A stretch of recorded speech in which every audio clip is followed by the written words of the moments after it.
sit. Always have him sit first, because remember, this is a little training routine here.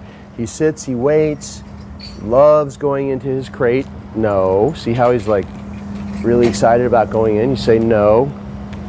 You just pull up with a little bit of pressure. Make sure he goes back. As soon as his butt hits the ground, you release it. Go back, open this door. He needs to wait with your no. So you don't need food or anything for this. He wants to go in there, so if whenever he pops out of his sit stay, the door closes again, it'll teach him, hey, if I want that door to stay open and go in, I need to keep my butt planted here. So now he gets it. Go! He goes in there. And what I've always done is when he goes in, turns around, I give him a little treat. Good. Give him a treat. Unhook his little prong collar and take off his choke chain really fast. Once you get used to it, it just happens that fast. Take everything off. The leash is still attached to it. I always hang the prong collar on the crate door like this, so it doesn't get tangled up in itself. It just hangs evenly like that, and then you can take it off when you're ready to use it, and then you can put the leash and the choke chain right there if you want. Here at my place, he's been sleeping every night in the crate, and he goes in, like, we put him outside maybe like 11 o'clock or so at night, last time out, and then he goes and he sleeps overnight until 6:37 in the morning, comes out. His routine throughout the day is he's in and out of the crate all day long, comes out, he's out for 20 minutes, he's in for an hour, he's out for an hour, he goes in for an hour and a half. It's just all random, but every time he goes in the crate, we have him sit and wait, like you just saw me do, and wait to be allowed to come in, to go into his crate. When we take him out, I'm going to show you how to do that in a second. He has to wait, he comes out, walks through the house on a loose leash, he sits at the front door, we walk through the front door together calmly, he sits, I release him to be free on the porch, he's out here running around for a while, it's time to bring him in, call him to come, hook him up, have him sit at the front door, walk through calmly through the front door, walk through the living room to his crate, have him sit, send him in. That happens 5 times a day. So it's just putting him in and out of the crate, taking him outside is a training routine in itself.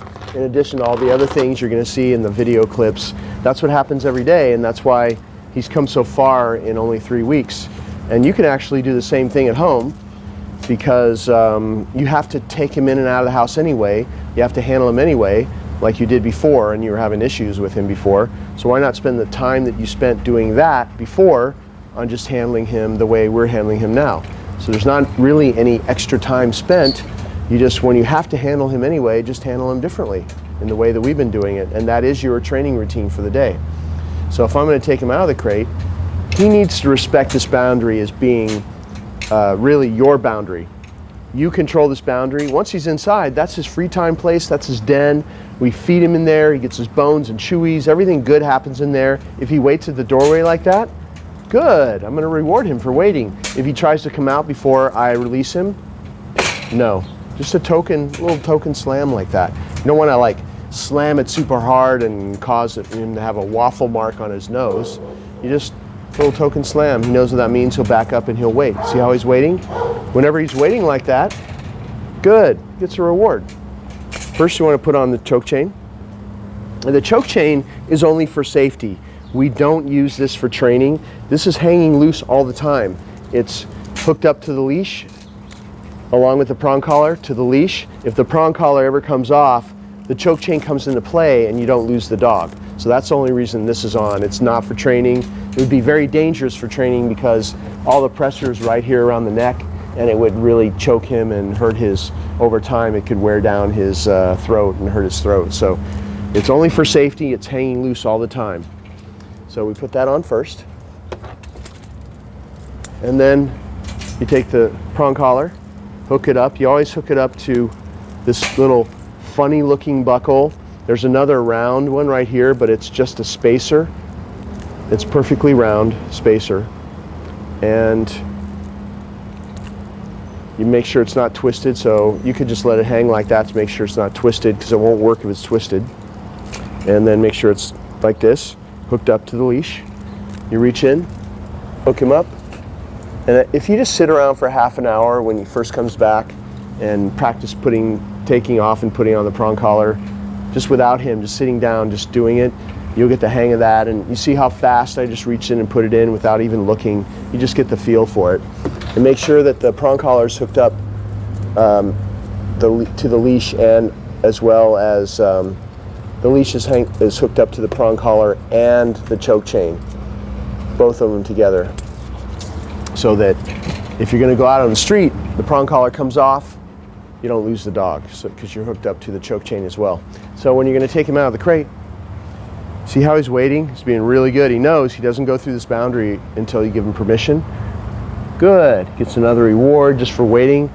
You can kind of stand so he's sort of on your left, so because these doors will close automatically, so you want to stand here, pat your leg and say, okay. Comes out. I always do a little left circle because I want to go back and close this door. This door is always closed. It's closed when he's in and it's closed when he's out, because this is a very exclusive place for him. This is his den, and if you control the boundary to his den, it makes you a lot more powerful in his life. And so you always want to keep it closed. When he's out, you close it. When he's in there, you close it, always. So I did a little left turn to close it. Come back here. I'm going to face the camera here. So sit. If you're going to walk him through the house and take him outside, then you would proceed. Or if you were going to let him be free in the house, go. Pat his chest and say, go. Let him be free.